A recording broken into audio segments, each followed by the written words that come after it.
our preparation for COVID started well earlier than in March, and I guess we picked early on in January that there was something starting to unfold around the world, and that was pretty evident on a trip to Melbourne when we were there, and when we come back.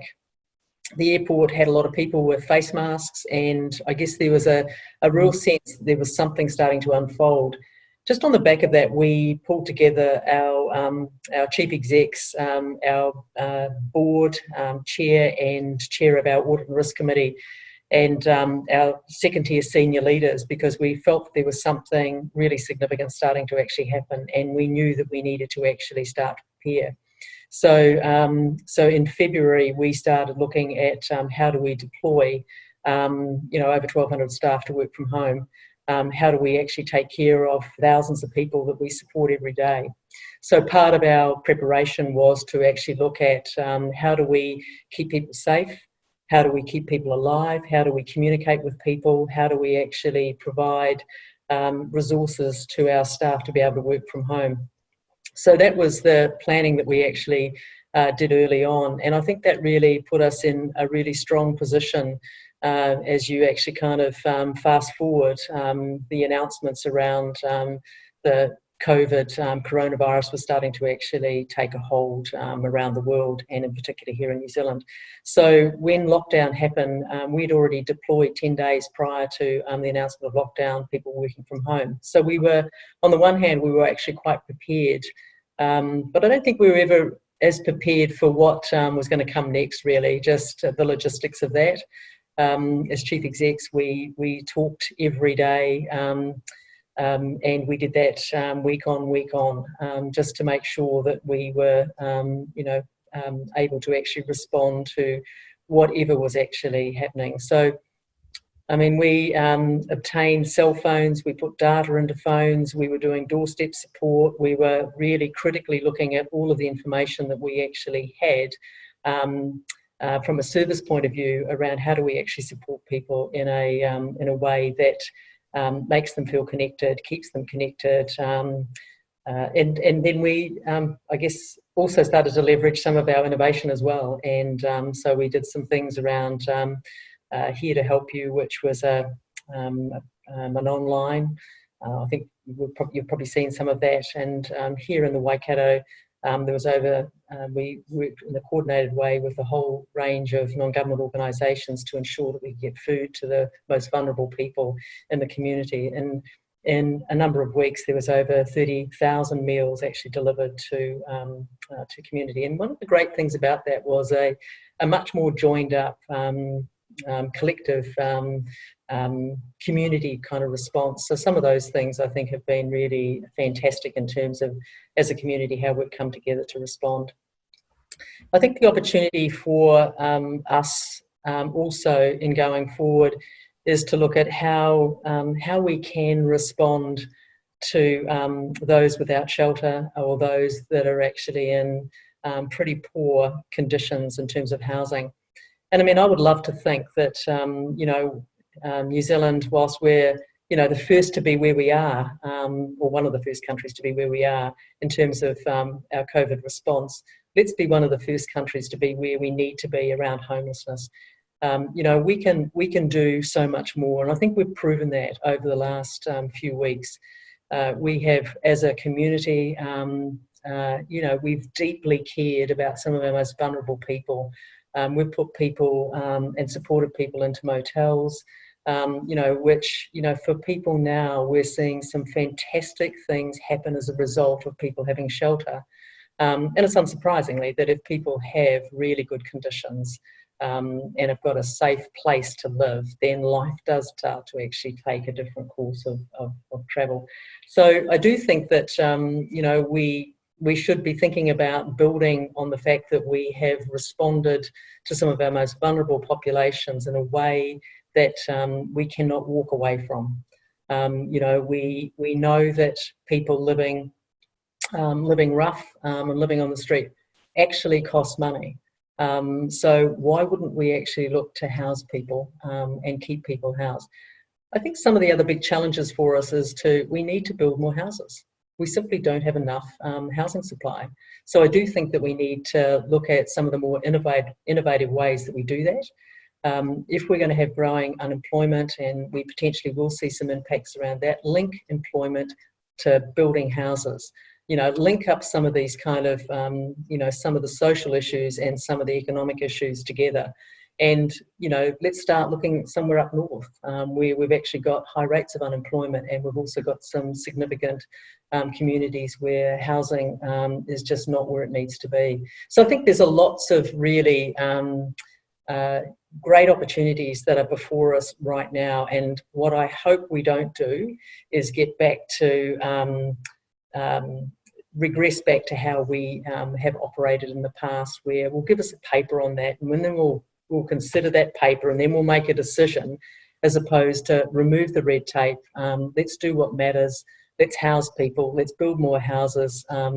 Let's work with iwi around how they can actually free up and support some of the build on papakainga in a way that we talk about, but we just don't hardwire in. So I'm hoping that we can actually do some really positive things and build on the fact that we can have a legacy where every single whānau individual is housed in a place that is warm, is safe, it's affordable, and that that we're all really proud of that as a country and as a nation. We can do it. It's amazing what we've done as a team of 5 million. Why can't we do some of these other things? So that's what I'm really looking forward to. It's stunning, Julie. I mean, it's extraordinary to hear from someone who's led an organisation through the COVID response, and as usual, you've outlined a keen eye for strategy and a keen eye for thinking about the right things at the right time. What was it like trying to keep your many staff members, I guess, operational? I mean, were there people who didn't want to work in that environment? And yeah, look, I mean, I think the real heroes for the WISE group have been our frontline staff. The people that have gone out every day, that provided support to people. They're the real heroes in all of this. And folk did that willingly, knowing that they potentially could come in contact. And we had, several people who potentially were tested because, they, that there were some concerns. So, and people also went back to their families. So, this wasn't an easy time for people. So, I really, my absolute acknowledgement for the people who were in the front, in the thick of things, and not knowing what they were being exposed to. So they're the real heroes here, and I just can't speak highly enough of the people every day that got up and went out in an environment where they just didn't know if they would come in contact with the coronavirus. We also had some really challenging times, like a lot of people in New Zealand, where there were situations where people passed away. There were situations where we had staff members who lost loved ones. So it wasn't an easy time as well. But I think one of the things that happened for all of us, and I think it was set from the top, with the Prime Minister all the way through, show kindness. And I think that's what, many organisations, many individuals have actually done really well. And as a result of that, I think we can all share stories, professionally and personally, how things have changed. Personally in my neighbourhood, there were fruit on the verges and people talking with one another. We celebrated, Anzac, and there's some support houses in the street that I live, and the guys come out and did the haka, and the rest of the community were there with candles at 6 a.m. A real sense of community and a real sense of a very diverse community. That normally wouldn't have happened. So I really hope that we can hang on to some of the kindness and the caring and that sense of community that that we've all been a part of. It's really easy to go back to what we were doing, but let's not lose the gains that have been made. And that's some of the things as an organisation we're talking about. Let's think about what flexible working conditions are like. Let's have that conversation with every single staff member to see what will actually work for them, for their whānau, and in a way that provides perhaps a little bit more support than just turn up and sit in traffic for hours to get to work at 9 o'clock, when in actual fact productivity can be so much better when you're working from home or in a different rhythm. So our productivity went through the roof. I mean, it was just incredible. So you don't necessarily need officers to actually have productivity. You just need people with the right kit and a whole lot of trust to get on and do what needs to be done. And that's what we saw. Yeah, that's really lovely. And I just want to reflect on one little point, because I think it's good to surface it, is that working from home doesn't necessarily mean working for 8 hours from home. It just means that if you're perhaps a social worker or something like that, you don't go to an office at 9 o'clock in the morning and then pick up your gear bag and go out to appointments. You actually can just go straight to see the people you actually need to see on a day-to-day basis, right? So, it's great to hear that you're, working through some of those possible benefits, and I'm sure there's many of them. I wonder, so there's this kind of, I don't know if it's public perception or there's messaging around it, but, it seems like we've done a pretty good job over the COVID period of certainly reducing homelessness, and there's been some pretty quick response that came out pretty suddenly to enable that to happen, and rightly so. So do you have a sense, Julie, for some of those outcomes kind of a bit vulnerable? Do you feel like they're sustainable in terms of the government support for those placements and all of those kinds of things? Yeah, look, I think we have to be really mindful around, we have accommodated, over 1,000 people in motels directly as a response to,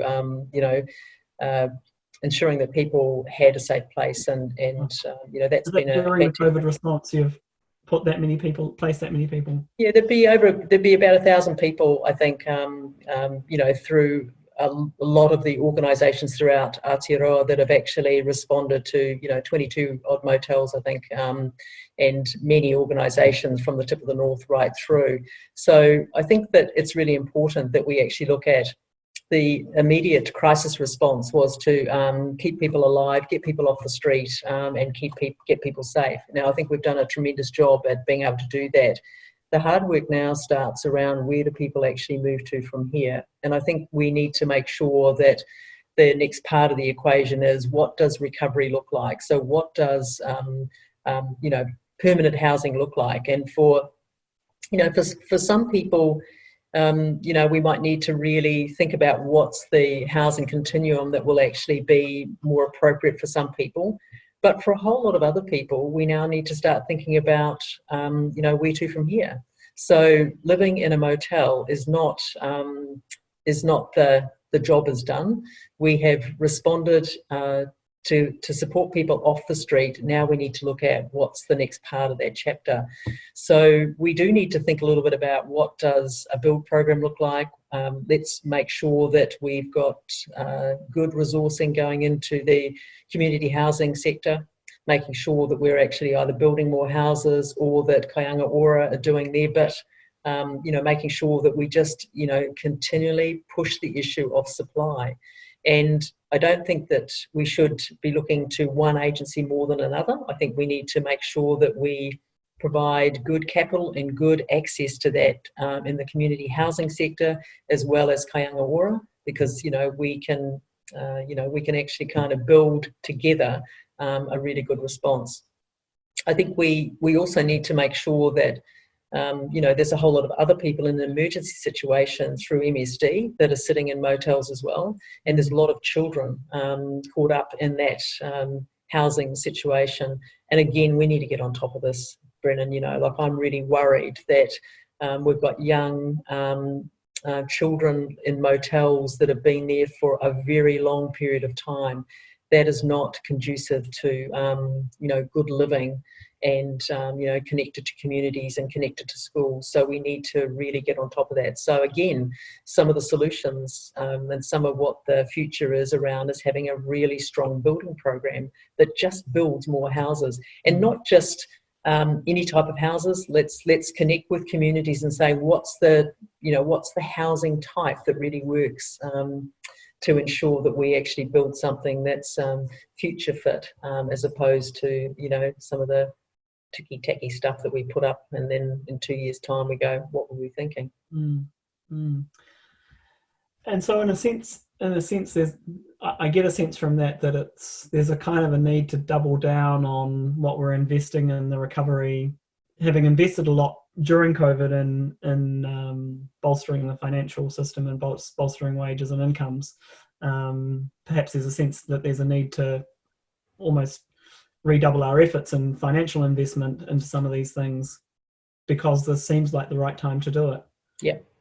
Look, absolutely. And I think we need to also watch there may be a new wave of people that will actually struggle with housing.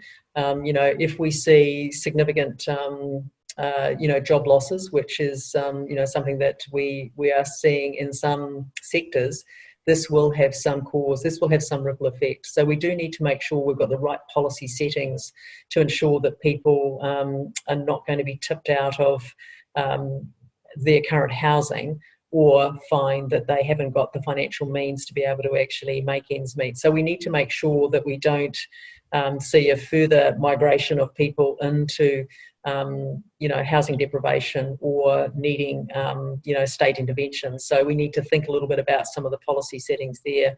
So we have a group of people right now that we're on the street that we've housed in motels.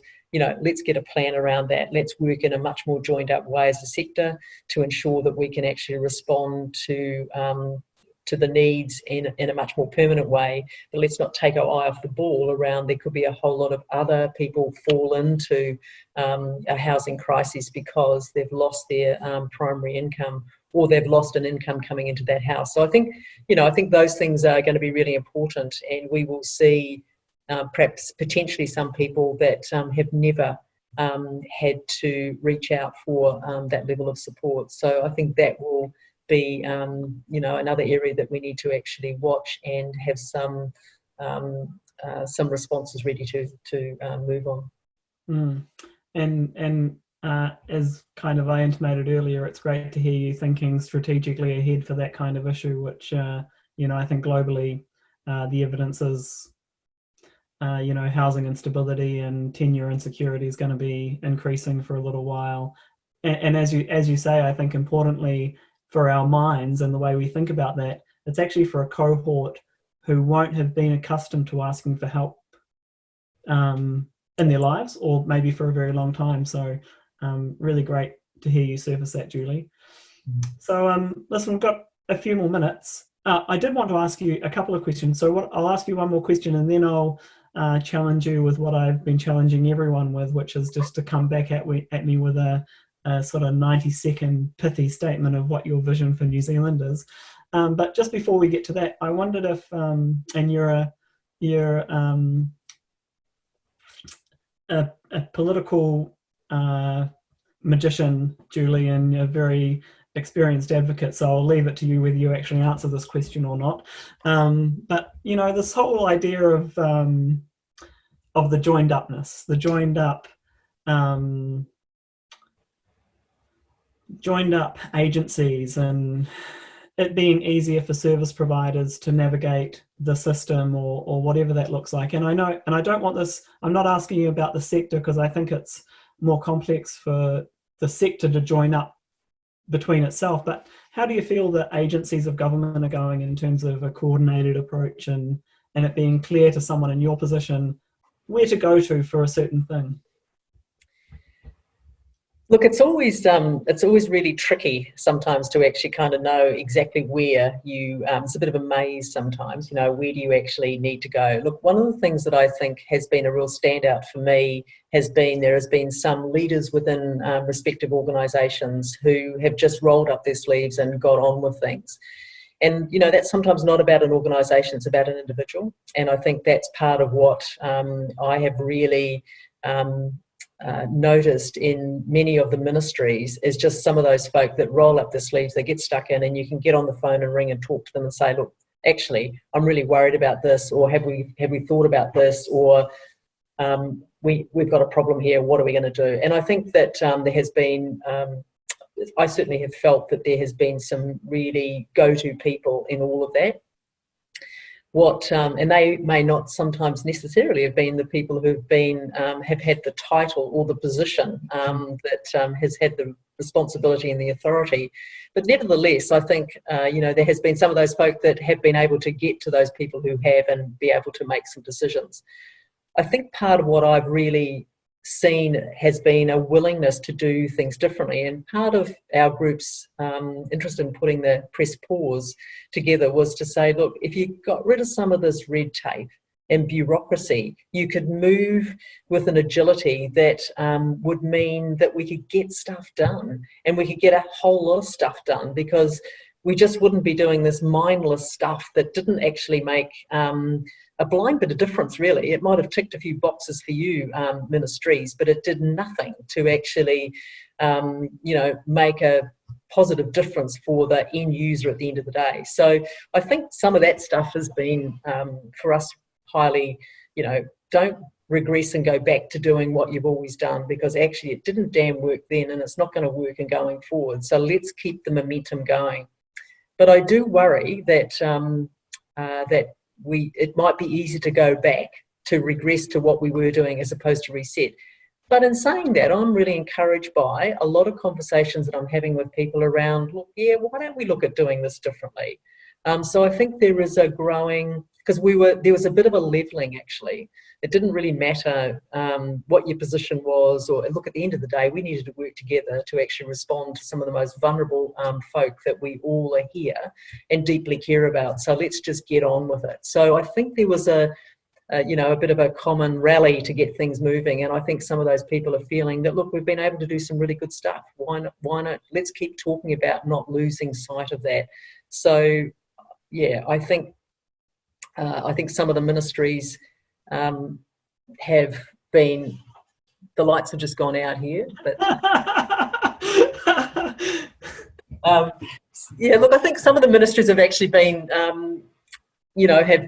have just responded quite well. Some, yeah, not so well. But look, I think it is about working with the willing, and I think part of our interest was also to put press pause into as many agencies and government agencies as possible, and say to people, cut and paste it, use it as your own. Look, let's start a conversation around how we can work differently, and in saying that, let's understand that if people have got shelter and people have actually got technology, then you can, and people have got nutrition, then people are on the that's a really positive thing. So therefore, why wouldn't we actually look to hardwire that as everyday practice? Let's have some conversations with cash converters around not accepting cashing up stuff. Let's have some conversations around what's an adequate living wage for people to live on. Let's start having some of the bigger conversations as a country around the living wage. Let's start having some, more joined up conversations around, how we can actually bridge some of those gaps that, have got increasingly wider. When in actual fact, we need to actually reduce that, and we need to close those gaps. So. Interesting. That puts me in mind of another conversation I've had recently, where we're talking about this strange thing of advocacy and how tempting it is to jump in on a news cycle issue and try and express the next opinion, rather than trying to just ask the next question. And I think a part of that is just touching on your living wage comment for a moment, capital gains taxes, my favorite little bugbear that kind of gets thrown out before it really gets interrogated properly, because everyone's just throwing opinions, and the debate never quite happens. The actual exploration of the issue. So thanks for those comments, Julie. Amazing. And by the way, audience, I'll do that in a second, Julie. I'll just let you know what I'm going to do. So we'll wrap up, and so just so that the audience for this interview, if anyone watches it, Julie, I hope someone does, can understand what's been going on today. So thank you very much for coming along and talking, and I appreciate the opportunity to catch up with you. It's always good to have a chat. And I'll do my little spiel, and then I'll come back to you for your pithy final comments. So kia ora tātou. You've been lucky to listen to Julie Nelson this afternoon, co-chair of the WISE group, who's certainly had some interesting experiences through the COVID period, and I'm looking forward to hearing her vision for the future in just a moment. You can find this on the shiftaotearoa.wordpress.com, and follow the Shift on Twitter at Shift Aotearoa. And just before I pass back to Julie, Julie's mentioned a document called Press Pause a couple of times, which is quite a extraordinary document, and I'm just going to paraphrase Julie, that kind of sets out the WISES group's vision for kind of what's changed during COVID and what the government could hold in place in a post-COVID recovery. I haven't done it justice, but I'm sure you're going to find it on the WISE group website.